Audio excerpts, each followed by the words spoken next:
Video games. Today, video games are all around us, and in the mindset of many people, video games are seen as something not needed, or as something that, depending on the genre, could potentially harm the player's mind and view on life. What causes this stigma? Because in today's world, video games have moved on from just a form of in-home entertainment.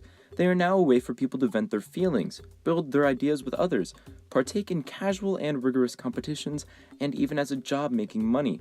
So what causes this negative outlook by most who usually don't use video games on a daily basis? In this documentary, we will explore that.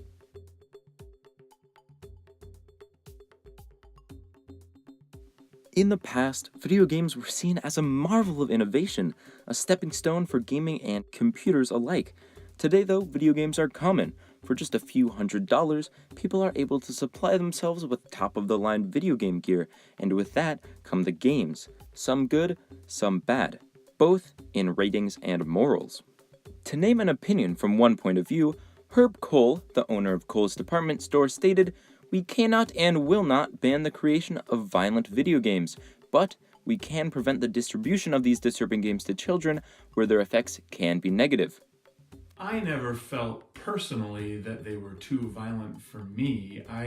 When I played a game that had violence, and there were several even way back then, I didn't internalize it necessarily. I thought some of it was pretty graphic, but at the same time, as a kid, I just thought, oh, that's so cool.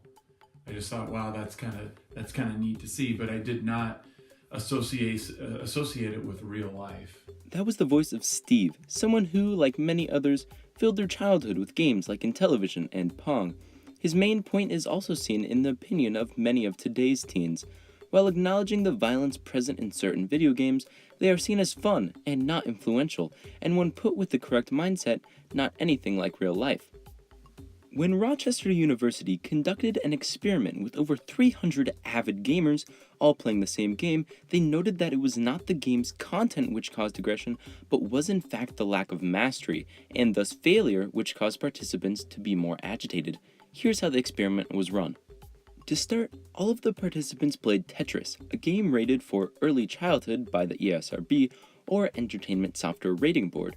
Half of the students were chosen to play a simple level, and the other half playing a very difficult level, after which both groups were able to determine the amount of time the next person in line would have to hold their hand in a bowl of cold water.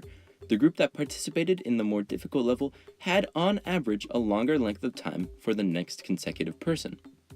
Now if the game studied was rated M for mature and showed themes related to that rating, then it would have been the content which caused aggression. However, that was not and is not the case, and it couldn't have been the brightly colored blocks which caused the negative onset. As video games have progressed, the content in them has gotten more realistic, and in turn more violent. To counter that, age restrictions and warnings on game labels and at stores forewarn the consumer about the potential inappropriate content the game may hold. As long as the rules and restrictions are respected, video games are a perspective into a creative and imaginative world, offering things that normally wouldn't be available for some people, and bringing together others who normally wouldn't meet. Video games, an opportunity.